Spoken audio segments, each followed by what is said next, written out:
Thanks for joining us for another edition of Weekend Winners, proudly brought to you by One Equine. And guess what? We're back at headquarters. Albion Park returns to racing this Saturday night, and we've put together a 10-race program. We start at 5:36, and it's a really good card as well. It's a great race to start the program. Looking forward to the free-for-allers later in the card as well. So it's a great return night for Albion Park this Saturday night, and it coincides with all the action coming through from Sydney. It's Miracle Mile night down there, so it's a great night to be had this Saturday night. In this edition of Weekend Winners, I'm going to catch up with Chloe Butler and Brendan Barnes. Chloe Butler now joins us to go through her book of drives on Saturday night. It's going to be a busy night at the office for Chloe because she's going around in most, if not all, races, but she's joining us now. Chloe, appreciate the time. Thanks for having me, Chris. Better Jiggle in race one. This is a deep race. There's plenty of talented types here, but your guy is absolutely flying. What are the confidence levels like going into this race? Yeah, definitely. We're very confident. Last week he went super. Was just in a bad position. Here at Redcliffe, it's a bit harder to come out wide when they've run a 26-3 third quarter. And look, this week he's drawn pretty average, like he always seems to do, but with the right trip into the race, he should be right over the top. Okay, just the track factor alone, going back to the bigger spaces at Albion Park, that's got to be a big positive plus for Better Jiggle. Yeah, definitely. He thrives off Albion. He loves Albion, so being back there, the bigger track, he'll be a lot happier. Okay, so gate 5, and it's 2,138 metres. How do you sort of want to play it early? Yeah, look, we can't use him too much early. I've sat parked a couple of times on him, and he doesn't really finish off as good as he can when he's on a helmet. So I think we just got to go back, and hopefully we get a good cut into the race, and he'll be right in the finish if he does. If he doesn't, then we'll come back next week and hopefully get a better draw. All right. Well, surely this race is going to create tempo, and that's what you need. Yeah, definitely. That's how he likes it run. All right. Well, that's Better Jiggle. He looks a terrific chance in the opening race. Race 2, you picked up the drive here on BMAC. He's one of those opportunists, but if he gets the right type of run, he can feature. And this race looks really open. Yeah, definitely. He's a little pocket rocket. He's definitely been going really good. It's one of those you just got to drive for luck and hope you get your right draw and run to go with the race. Okay, so gate 4, how do you sort of see it unfolding early? Yeah, I think we sort of just got to drive him for a bit of luck and hopefully we can weave a passage and finish off well. All right, well, that's BMAC in race 2. Race 3, first and foremost, was this a difficult decision? Targaryen, so extra Targaryen, or in the end you didn't have a say in who you're going to drive? It's not too difficult. I do love Targaryen a lot, so it's not a very hard choice. Okay, but so extra is low flying though, isn't he? Yeah, definitely. He's going really well, and like his last start was really super impressive. All right, so with Targaryen, he's going to be second up here on the weekend. Are you hoping the one holds up Lyrical Genius? Yeah, I'm hoping so, but I'm just not so sure. I mean, it's not the end of the world. He had a hard run last week, so to give him a quiet run this week won't really hurt him. So whatever happens, happens, and he'll always be there in the finish if we get some luck. All right. So he's come through the week okay. As you said, it was a tough run here at Redcliffe last week, so he can bounce back? Yeah, definitely. With the right trip and everything, he's full of himself at the moment, so it definitely didn't knock him around. His speed is lethal, so if he gets that right trip and he's in that sort of dangerous spot, he could easily put this field away. Yeah, definitely. He's going to be a nice free-for-all horse. He's got that really good turn of foot, and yeah, I can't wait to see him come up against the big boys. Okay, well, that's Targaryen in race 3. Race 4, same draw, inside of the second row here with Roll Your R's. He's going well, this guy, isn't he? Yeah, he really is. His last start was a bit disappointing, but before that he'd been flying.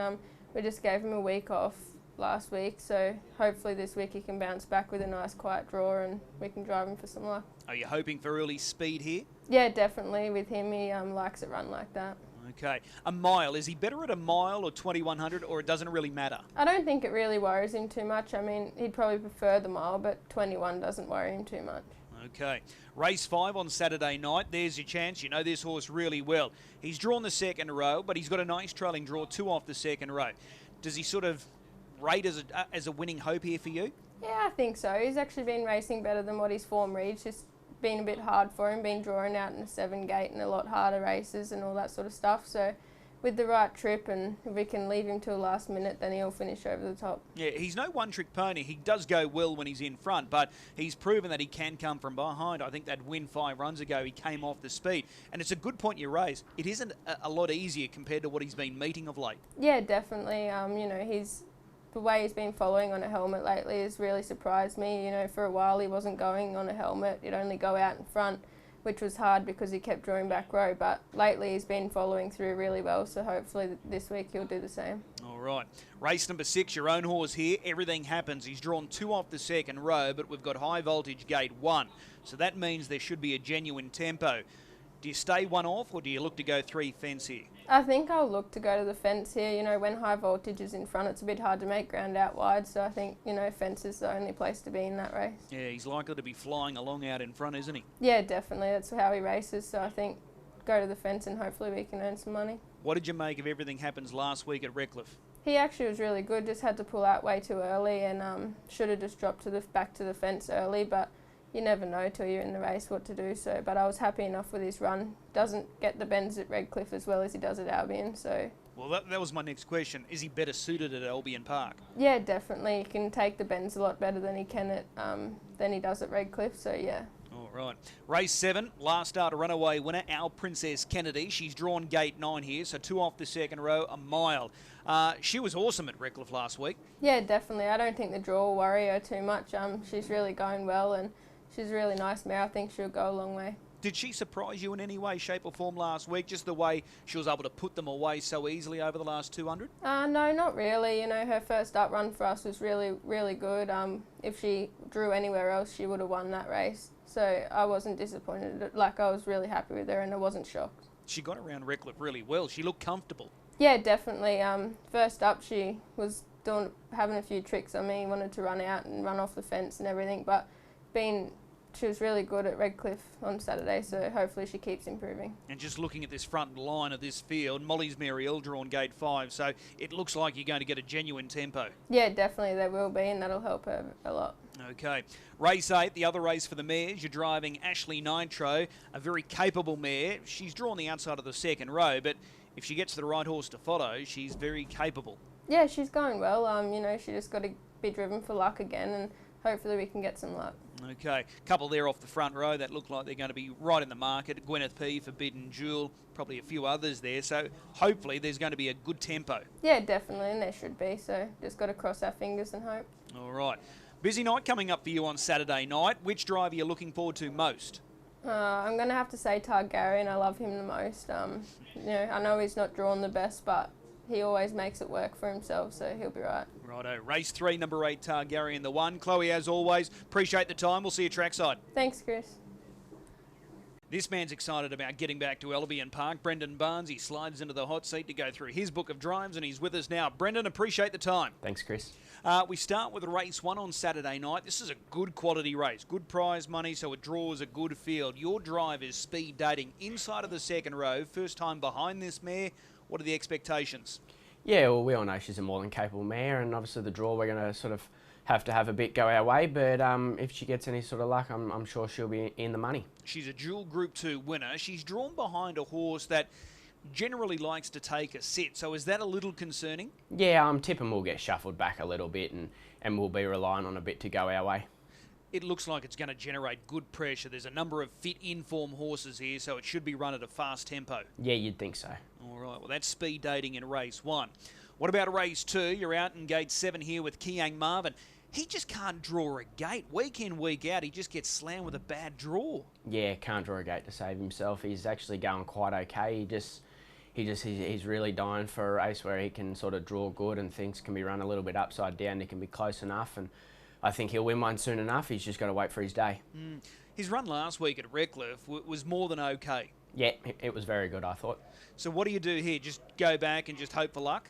Go back and hope something silly happens and it's run a little bit upside down and we can get into it late somehow. Yeah, he looks one of the class runners of this field. It's a very open race on paper, but his class, you know, he's certainly one of the better horses in this field. Yeah, no doubt about it. All right. Race number 3. This is going to be a good test here for Surface. He's low flying, recent winner of the Golden Guitar at Tamworth. He got very keen last week at Redcliffe. What are your sort of early thoughts on Surface? Yeah, plenty of early speed in that race. I'm not sure what Graham will have in mind for him. He's probably he's a really good follower of speed. I really like him in front too, but he'd just been getting a little bit keen on a helmet, and then last week he got really keen in front. So whether it sort of might be the go to try and sort of sit him up for a little bit and put him on a helmet, and when we know how good he follows. So Yeah, he's definitely a nice enough horse. It's just going to have to come down to what we do, I suppose. If you wanted to, and if you wanted to light him up and go forward, does he clear those to his inside? Oh, to be honest with you, I'm not really sure. He sort of disappointed me the way he got out of the gate 2 starts ago when he was crossed. He felt like he was pretty sharp sort of before that, and then that sort of let me down a little bit. But you know, he might be a little bit brighter too since he come out pretty hard on Saturday and led and got a bit keen. So it's sort of one of those things. He might get a little bit quicker, but I'm not too sure. Given that he is rising in class, then this might be the ideal opportunity just to sit him up. Definitely, and I think he'll get better as he rises in grade, and sort of with good trail and draws and good trips, he just follows speed. Any sort of speed he'll follow on a helmet, so he'll definitely get better as he gets up in grade. Can he make it to open class level and be competitive? I think so. I don't think he's going to be one that whizzes through his grades. He's probably always going to need a little bit in his favour, but he's definitely got enough upside and enough speed there that on his day when he gets things going for him, he'll make most of it. Sure. Race 6, you're driving high voltage here. This is a good drive because conditions look tailor-made. Barrier 1 and it's a mile. Yeah, that's right. We know where he'll be. We'll just point him in the right direction. Hope he keeps going. Is he driving better now compared to when you first started driving him? Yes, much better. Okay, so you can rate him here on Saturday night? He's sort of... I don't want to get too carried away and say we can, because he's likely to come out and say, well, not tonight. So we'll just wait and see, and hopefully he can settle a little bit. And if not, well, it hasn't worried him before if he's got fired up and on to roll. Can he still be a runaway train and put this opposition away? I think so.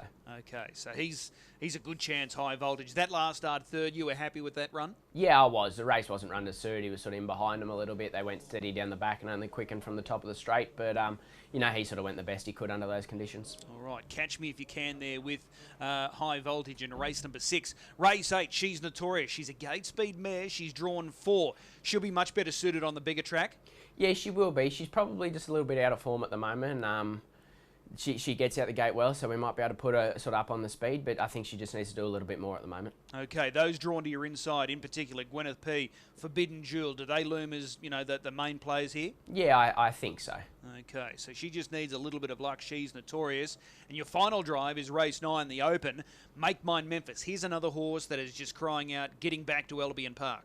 Yeah, definitely. He felt the winner at the 400 there on Saturday night, but just as we hit that last bend, he just wanted to hang in real bad and pull up to a standstill and never really got going again thereafter. But, you know, he runs a good race week in, week out, and I'm sure he'll be in the money. How does this race play out early? Turn it up out in gate 7. Do you think they just light him up and get across easy? Yeah, you'd think so. Okay, so you just need that little bit of luck? Yep. All right. Okay, what's the best of them on Saturday night? I think we'll give him something to chase on high voltage. Okay, race 6, number 1. We'll put a big circle around him, high voltage. That's the first leg of the Tab Treble. Brendan, as always, appreciate the time. We'll see you trackside. Thanks, Chris. Cheers. A big thanks to both Chloe and Brendan giving up their time and insights ahead of their drives on Saturday night, and we wish them the very best of luck. I'm going to go head-to-head with Chloe. She nominated Targaryen as her best bet, or her best drive on the weekend. I'm going the other way in that same race. Race 3, the stablemate 10 So Extra. I've been very impressed by the 2 runs back this campaign.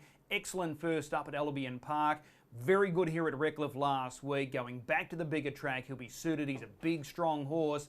He looks ready to go now, third up. So race 3, number 10, So Extra. I think he's the best bet on the program. So we look forward to all of the action. The return to racing at headquarters, 10 races starting at 5:36. Remember, if you are gambling this weekend, please do so responsibly. But we'll see you back at the Creek Saturday night.